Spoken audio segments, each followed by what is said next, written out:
जैसा कि last episode में हमने देखा कि टैंग शैंग जीवू को बचाने के लिए उस एप के पीछे जाने लगता है।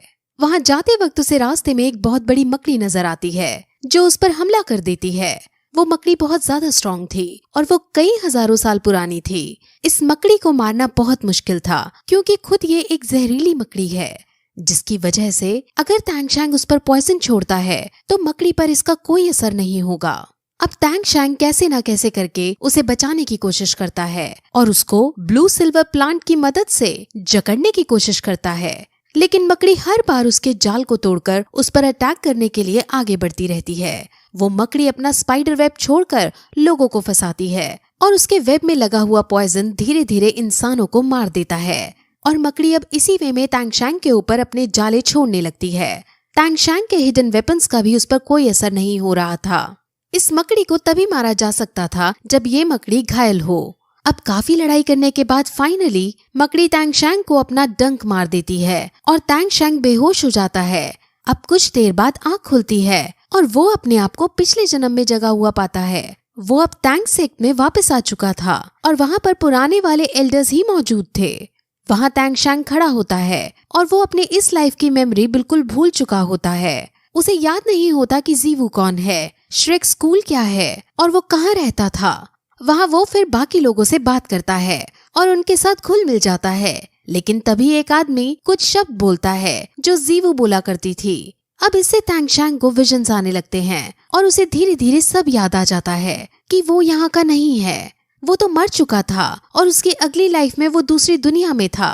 वो समझ जाता है कि वो यहाँ बिलोंग नहीं करता, इसीलिए वो फिर से सुसाइड करने की कोशिश करता है। एल्डर्स उसे ऐसा ना करने को कहते हैं और कहते हैं कि तुम चाहो तो यहाँ रह सकते हो, लेकिन टैंग शैंग को जीवू को बचाने के लिए वापस जाना था, इसीलिए वो सुसाइड कर लेता है। और तभी फिर से उसकी आंख उसी जगह पर खुलती है जहाँ वो मकड़ी से लड़ रहा था। असल में मकड़ी के जहर से वो बेहोश हो गया था, जिस वजह से वो ये सपना देख रहा था। वो अब होश में आकर अपने आप को मकड़ी के जाल से छुड़ाता है और जीवू को याद करते हुए उस मकड़ी पर अपने हैमर से उस पर वार करता है और उस हैमर से मकड़ी बहुत कमजोर हो जाती है, जिस वजह से अब टैंग शैंग को हिडन वेपन्स तो यूज करने का मौका मिल ही जाता है और टैंग शैंग हिडन वेपन से सीधे उस पर वार करता है और उसे मार गिराता है। अब ऐसा करने से फिर से वो पावर ड्रेन हो गया था, जिस वजह से वो मेडिटेट करने बैठ जाता है। अब वहाँ तुरंत वो दादी और उसकी पोती आ जाते हैं। इस बार दादी के साथ दादा भी मौजूद है और वो दादा दादी अपनी पोती के लिए इस मकड़ी को ढूंढ रहे थे, लेकिन आज दूसरी बार टैंग शैंग ने पोती का शिकार छीन लिया है, जिस वजह से दादा दादी दोनों को बहुत गुस्सा आता है। हालांकि ये मकड़ी बहुत स्ट्रांग थी और इसको मारने के लिए दादा दादी दोनों को अपनी फुल स्ट्रेंथ का यूज करना पड़ता, जबकि टैंग शैंग ने इसे अकेले ही मार गिराया था। इस बात से दादा बहुत शॉक होते हैं, लेकिन वो अपनी पोती के गुनहगार को इस तरह से जाने नहीं दे सकते थे, इसलिए अब वो अपना दिमाग चलाते हैं। वो उसके सामने दो चॉइस रखते हैं, जिसमें से पहली तो ये कि वो टैंग शैंग को जिंदा छोड़ देंगे, लेकिन टैंग शैंग को उनके परिवार में शामिल होना होगा, और दूसरी चॉइस ये कि अगर टैंग शैंग पहली चॉइस को नहीं मानेगा तो वो पोती के सोल बीस्ट को चुराने के जुर्म में मारा जाएगा। अब टैंग शैंग उनकी पहली चॉइस को मान जाता है, जिसमें वो लेकिन अपनी एक शर्त रखता है। वो कहता है कि मैं आपके परिवार में शामिल होने को तैयार हूँ, लेकिन आपको मेरे साथ चलकर मेरी मदद करनी होगी और जीवू को जाइंट एप से बचाना होगा। अब जाइंट एप का नाम सुनकर दादा दादी दोनों उसे मना कर देते हैं, क्योंकि जाइंट एप बहुत ज्यादा शक्तिशाली था और सोल लैंड का सबसे बड़ा ग्रैंड मास्टर भी उसको नहीं हरा सकता था, इसलिए वो उसकी शर्त को ठुकरा देते हैं। जिसके बाद टैंग शैंग भी उनसे ये कह देता है कि अगर तुम मेरी शर्त नहीं मान रहे हो तो मैं भी तुम्हारे परिवार में शामिल नहीं होऊंगा। अब दादा को गुस्सा आ जाता है और वो उससे लड़ने के लिए आगे बढ़ने लगते हैं, लेकिन तभी वहाँ मिस्टर जाओ के साथ बाकी बच्चे आ जाते हैं और दादा दादी को रोकते हैं। वो उनसे बातें करके उन्हें समझाने की कोशिश करते हैं कि टैंग शैंग ने अपनी जान बचाने के लिए इस मकड़ी को मारा था, लेकिन जब वो नहीं मानता तब मिस्टर जाओ दादा को अकेले में ले जाते हैं और उसे बताते हैं कि टैंग शैंग ग्रैंड मास्टर का डिसाइपल है। अब ग्रैंड मास्टर का नाम सुनकर दादा शांत पड़ जाता है, क्योंकि वो ग्रैंड मास्टर की इज्जत करता है और वो अब टैंग शैंग को बिना कुछ कहे वापस जाने लगता है, लेकिन ये बात पोती को सहन नहीं होती। पोती तैंगशैंग से बदला लेना चाहती थी, इसलिए वो तैंगशैंग को चुनौती देती है और कहती है कि मैं तुम्हें इस बार हराऊंगी और अगर फिर भी तुम जीत गए तो तुम इस सोल बीस्ट की स्पिरिट रिंग को हासिल कर सकते हो। अब तैंगशैंग उसकी चुनौती को मान लेता है, लेकिन तभी ऑस्कर वहाँ आ जाता है और कहता है कि इस शर्त में एक और चीज ऐड करनी होगी। वो इस शर्त में एक चीज और ऐड करता है, जिसके अकॉर्डिंग अगर तैंगशैंग जीतेगा तो पोती को तैंगशैंग को किस करना होगा। अब पोती को गुस्सा आ जाता है, लेकिन दादा और दादी को बहुत खुशी होती है क्योंकि वो तो चाहते ही थे कि उनकी पोती तैंगशैंग जैसे ताकतवर आदमी के साथ रहे। अब उनके बीच एक कंपटीशन रखा जाता है, जिसके अंदर उन दोनों को 20 मीटर दूर खड़े पेड़ पर निशाना लगाना था। उनको 16-16 ब्लेड दिए जाएंगे और उनको एक ब्लेड में लिवर्स को फंसाकर इस वे में फेंकना है कि वो हवा में ब्लेड पहले लीव्स को कैच करे और फिर पेड़ पर जाकर लगे। अब फिर कंपटीशन स्टार्ट होता है और पोती अपने ब्लेड्स फेंकती है, जिसमें वो हर एक ब्लेड में एक पत्ता फंसा लेती है और उसके सारे ब्लेड्स पेड़ पर जाकर लगते हैं। अब वो बहुत ज्यादा खुश होती है और तैंगशैंग की तरफ देखकर एटीट्यूड में कहती है कि तुम डर गए हो क्या, जो अभी तक अपने ब्लेड नहीं फेंके हैं। जिस पर उसके दादा उसे बताते हैं कि जब तुम अपने ब्लेड फेंक रही थी उसी वक्त तैंगशैंग ने भी फेंके थे और तैंगशैंग की स्पीड इतनी तेज थी कि तुम उसे देख भी नहीं पाई और तैंगशैंग के ब्लेड में 10-10 पत्ते फंसे हैं। अब ये सुनकर पोती बहुत उदास हो जाती है क्योंकि वो ये कंपटीशन हार चुकी थी। अब तैंगशैंग उसके पास जाता है और उसे संभालता है और कहता है कि तुम्हें निराश नहीं होना चाहिए क्योंकि मैं इस वेपन्स की प्रैक्टिस 9 सालों से कर रहा हूँ और मेरे इस वेपन्स का नाम हिडन सीक्रेट वेपन है। वो इसके बारे में उसे और बताता है और कहता है कि अगर तुम ये सीखना चाहती हो तो मैं तुम्हें सिखा सकता हूँ। अब पोती तैंगशैंग के इतने पोलाइट नेचर को देखकर उससे इम्प्रेस हो जाती है। तैंगशैंग उसे अपने सीक्रेट वेपन्स भी गिफ्ट के रूप में देता है और पोती अब बहुत खुश होती है। वो फिर उसे जल्दी से किस करके शर्माते हुए वहाँ से चली जाती है। अब तैंगशैंग फिर उस मकड़ी की स्पिरिट रिंग हासिल करता है। इस मकड़ी का नाम ह्यूमन फेस डेमन स्पाइडर है। वही शहर के स्कूल में हम ग्रैंड मास्टर को देखते हैं जो तैंगशैंग के बारे में ही सोच रहे थे और उन्हें उसकी याद भी आ रही थी। अब अगले दिन तैंगशैंग के पिता तैंग हाओ उस जगह आते हैं जहां तैंगशैंग ने मकड़ी से लड़ाई की थी और वहां वो बहुत सारी ब्लू सिल्वर प्लांट को देखते हैं और अपने बेटे की काबिलियत पर बहुत गर्व महसूस करते हैं। वहां से वो एक जगह जाता है जहां हर तरफ तबाही मची हुई थी। वहां कुछ ब्लू सिल्वर प्लांट्स भी मौजूद थे और वहां से वो अपने पुराने दिनों को याद करता है और अब हमें तैंग हाओ की ब्लैक स्टोरी पता चलती है। तैंग हाओ अपनी सुंदर सी बीवी और अपने इन्फेंट बेबी के साथ इसी जगह पर खड़े थे और वो किसी से बचकर कहीं भाग रहे थे। तैंग हाओ अपने हैमर का यूज करके अपने बीवी बच्चों को बचाने की कोशिश कर रहे थे।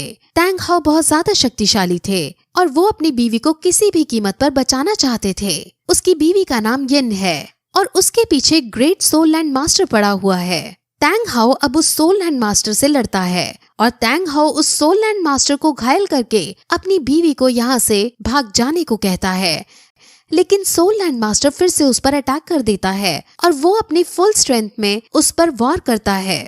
लेकिन इस बार भी तैंग हाओ उसके वार से बच जाता है और फिर से भागने लगता है। लेकिन थोड़ी देर चलने पर अब वहाँ और भी सोल लैंड मास्टर आते हैं और वहाँ अब उन सोल लैंड मास्टर को आदेश देने वाला आदमी भी आ जाता है जो पूरे कॉन्टिनेंट में सबसे ज्यादा ताकतवर इंसान है। वो उनसे कहता है कि तुम दोनों ने एक दूसरे से प्यार करके अच्छा नहीं किया क्योंकि ये भगवान के नियम के विरुद्ध है। जिस पर तैंग हाओ ये कहकर उसकी बात को इग्नोर करता है कि तुम कौन होते हो जो हमें भगवान के नियमों के बारे में बताओ। वो आदमी उसको यिन से दूर करना चाहता था, लेकिन तैंग हाओ यिन से बहुत प्यार करता था, इसलिए वो अब उससे भी फाइट करने जाता है। लेकिन तभी वहाँ यिन आ जाती है क्योंकि उसे पता था कि तैंग हाओ अकेले 4 सोल लैंड मास्टर को नहीं हरा पाएगा। वो अपने आप को सैक्रिफाइस करने को तैयार हो जाती है और वो इन्फेंट बेबी को तैंग हाओ को पकड़ाकर मर जाती है। उसके मरने से वहाँ बहुत सारी ब्लू सिल्वर ग्रास पैदा हो जाती है क्योंकि यिन की spirit soul blue silver grass थी। अब ये इन्फेंट बेबी ही तैंगशैंग है और यिन ने तैंग हाओ से प्रॉमिस लिया था कि वो तैंगशैंग की परवरिश अच्छे से करेगा। इसलिए अब तैंग हाओ अपने बेटे पर नजर रख रहा है। अब तैंग हाओ यिन को बहुत याद करता है और इस जगह पर ब्लू सिल्वर ग्रास को यिन समझकर उससे बातें करने लगता है। वही तैंगशैंग जो थर्ड स्पिरिट रिंग को एब्जॉर्ब कर रहा था वो जीवू को याद करने लगता है। उसे स्पिरिट रिंग को एब्जॉर्ब करने में बहुत ज्यादा दिक्कत हो रही थी क्योंकि ये मकड़ी बहुत ज्यादा स्ट्रॉन्ग थी और तैंग शैंग इसको सहन नहीं कर पा रहा था। लेकिन अब अगर वो बीच में छोड़कर उठता है तो उसकी जान को खतरा हो सकता है।